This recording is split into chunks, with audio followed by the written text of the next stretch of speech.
बस मेरे प्यारिया बस मेरे गोविंदा, हर कर कृपा मन बस जियो।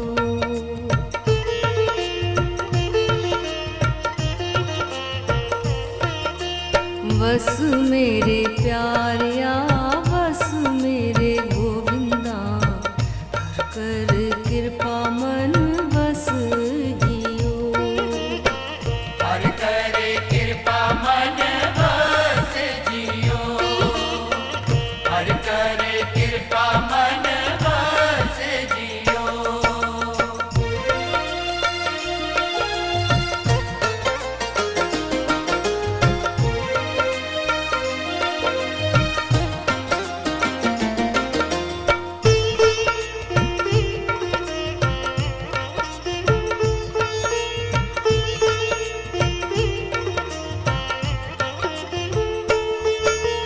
मन चिंदड़िया फल पाया मेरे गोविंदा,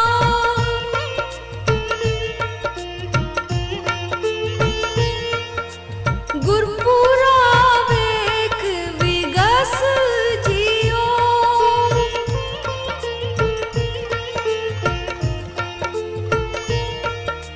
गुरपुरा वेख विगस जियो।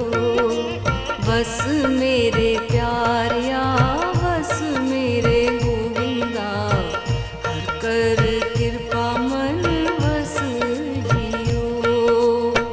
हर कर कृपा मन बस जियो, हर कर कृपा मन बस जियो।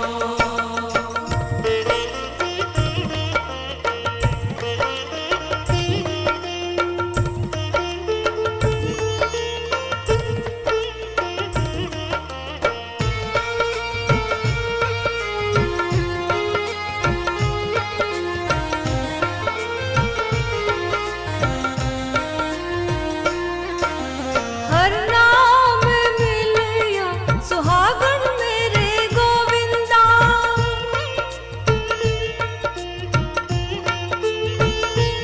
मन अन दिन अनद रहस जियो।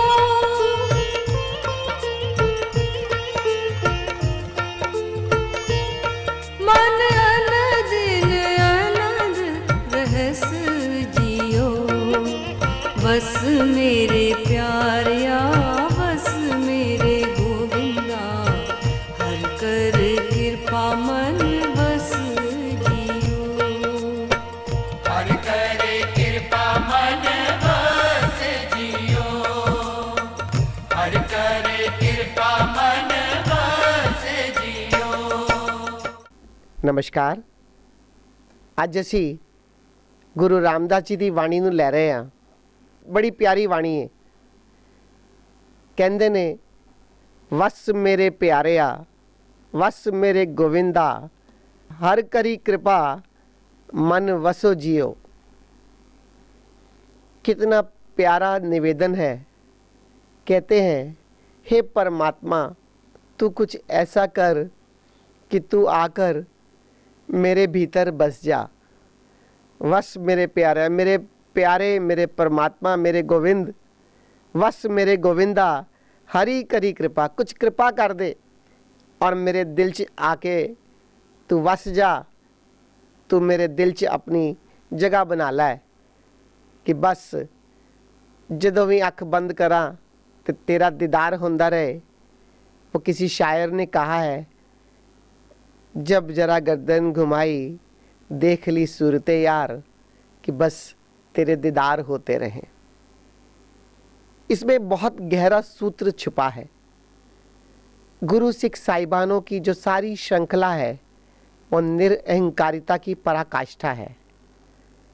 कहते हैं कि मैं इतना भी प्रयास करने का सामर्थ्य नहीं रखता हूँ कि मैं तुझे याद कर सकूँ, मैं तुझे प्रेम कर सकूँ, मैं तुझे भीतर बसा सकूँ।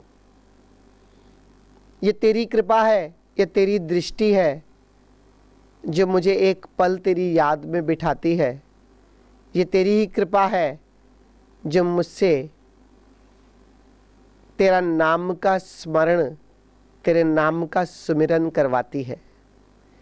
जिस पल भक्त अपने भीतर यह देख लेता है कि मेरा प्रयास तो ज़रूर, मैं प्रयास करता चला जाऊंगा, लेकिन मेरी क्षमता नहीं है कि मैं तुझे पा सकूं, उस पल जीवन में एक नया अध्याय खुलता है।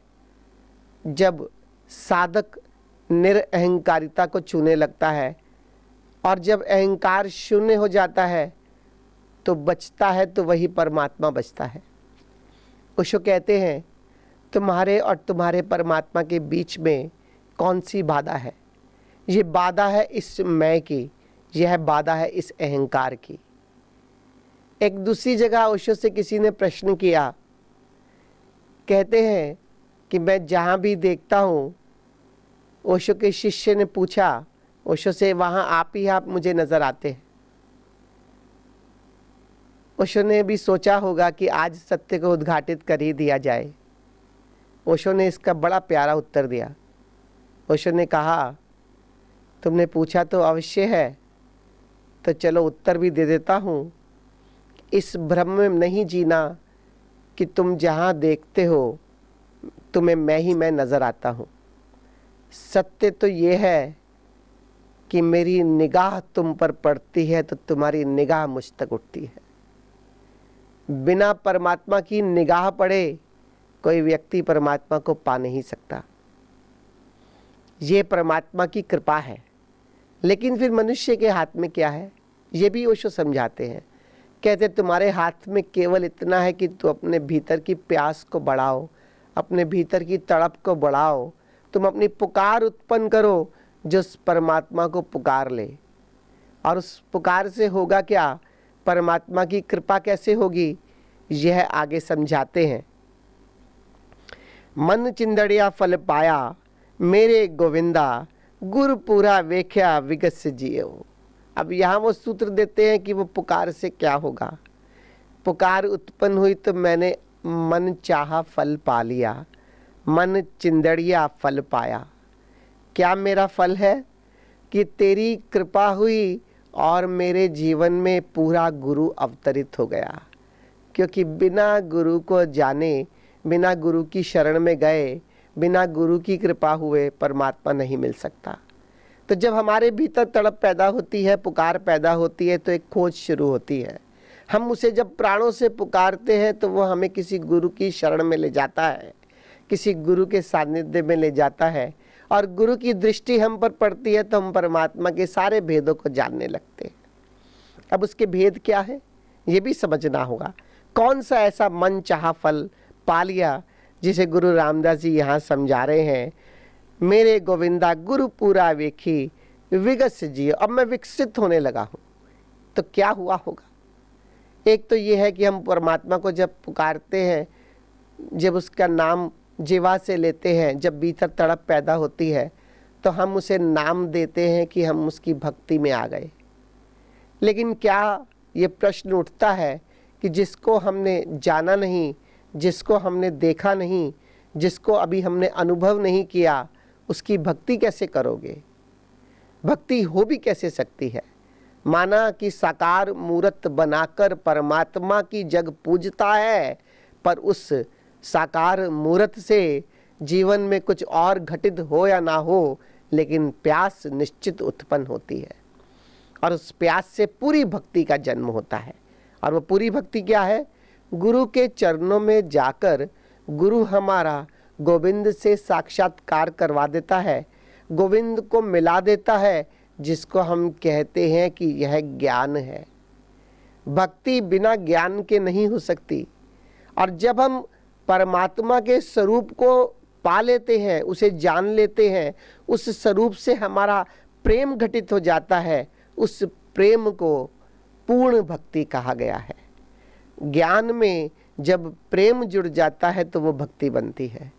और ऐसे जब एक साधक गुरु के चरणों में जाकर ज्ञान को उपलब्ध होकर उस परमात्मा से प्रेम करने लगता है, तो यही उसका असली विकास है, जिसे कहते हैं वेखी विगस जियो। अब मेरा विकास होने लगा, क्योंकि अब तुझे जानकर, तुझे अनुभव करके, तुझे महसूस करता हुआ कि तू गूंज रहा है दिव्य ध्वनि के माध्यम में, तू जल रहा है, तू प्रकाशित हो रहा है, तू आलोकित हो रहा है ज्योति के माध्यम में। ये तेरे स्वरूपों को, तेरे अमृत तत्व को, तेरे प्रेम तत्व को जब मैंने जाना, ये मेरा ज्ञान हुआ। अब इससे मेरी लौ लग गई है, इससे मेरा प्रेम हो गया है, और इसके प्रेम में जीते जीते एक साधक विकसित होता है। बिना उससे प्रेम किए कोई विकसित नहीं हो सकता। आगे कहते हैं, हरि नाम मिलया सुहागणी, मेरे गोविंदा मन आनंदित आनंद रस जियो जी। अब कैसे है? अब हरि नाम, वो ओंकार, हरि नाम, वो ज्योति स्वरूप परमात्मा से मेरी मुलाकात हो गई और मैं सुहागनी हो गई, अर्थात मेरा विवाह हो गया। बस जैसे सुहागनी कहा है, जैसे किसी पत्नी को कोई पति मिल जाता है, उसका विवाह हो जाता है, वो सुहागनी हो जाती है। और जब तक जो हर जीव उसकी प्रेमिका है और वो उसका प्रेमी है, हर जीव जब तक उससे अपनी भीतर की लौ को नहीं लगाता, उसके प्रेम में नहीं पड़ता, तब तक वो सुहागिन नहीं कहा जा सकता। हरि नाम के मिलने के बाद उससे जब प्रेम हो जाता है तो सच पूछो तो तभी कोई सुहागन होता है। और मेरे गोविंदा मन अंदित अंधु रहस जियो। अब मेरा मन आनंद से भर गया है, अब मेरा जीवन आनंद से भर गया है, अब मेरे जीवन का मार्ग आनंद का हो गया है, और बस मैं आनंदित होकर आत्मिक जीवन को उपलब्ध हो गया हूँ। अब यहाँ तक पूरी बात है कि कैसे हम उसको जान लें, कैसे जानकर उससे हमारा प्रेम हो जाए और उससे प्रेम होकर हम उसकी याद में जीने लगे, हमारी उससे लौ लग जाए। और जब हमारी उससे लौ लग जाती है तो हम बस उसके बाद जीवन में आनंद की वर्षा होने लगती है। एक ही पंक्ति में सारी बात आ गई और एक ही शब्द में पूरा रहस्य खोल दिया कि कैसे कोई मनुष्य, कोई साधक जो इस संसार में जी रहा है, आनंद को उपलब्ध हो सकता है। और आगे कहते हैं, हरि पाया वड भागी, मेरे गोविंदा नित ले लाया मन हस जियो। अब यहाँ पर एक और सूत्र की बात कहते हैं कि बहुत बड़भागा है, उसके भाग्य खुल गए जो परमात्मा को उपलब्ध हो गया। लेकिन साथ में एक बात और कहते हैं, मेरे गोविंदा नित ले लाया मन हस जियो। और मन अब हंसता है। हंसी का अर्थ आनंद ही लिया है संतों ने, कि मन अब वैसे भी हंसता है कि मैंने क्या पाया, जो पाया वो तो मेरा ही था, वो मेरी ही संपदा थी जिसे मैं भूला हुआ बैठा था।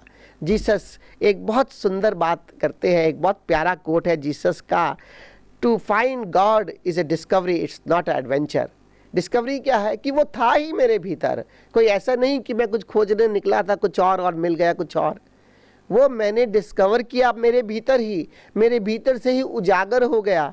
जिस परमात्मा पर, जिस आत्मा पर मैंने संसार में माया की परतें चढ़ा दी थी, अहंकार की परतें चढ़ा दी थी, काम क्रोध की परतें चढ़ा दी थी, उस परतों को जब मैंने उघाड़ा तो भीतर देखा जैसे ही मैं निर्मल हो गया।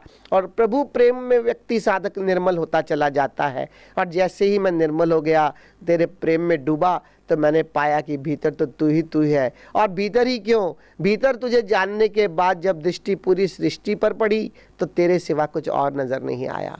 और यहाँ पर बात पूरी हो जाती है कि तुझे पाया मैंने, वो तू कुछ और बाहर नहीं था, वो मेरी ही संपदा थी, वो मेरा ही स्वरूप था, जिससे मैं अनभिज्ञ था, जिससे मैं भ्रमित था, जिससे मैं भूला हुआ था, जिससे मैं विस्मृत था।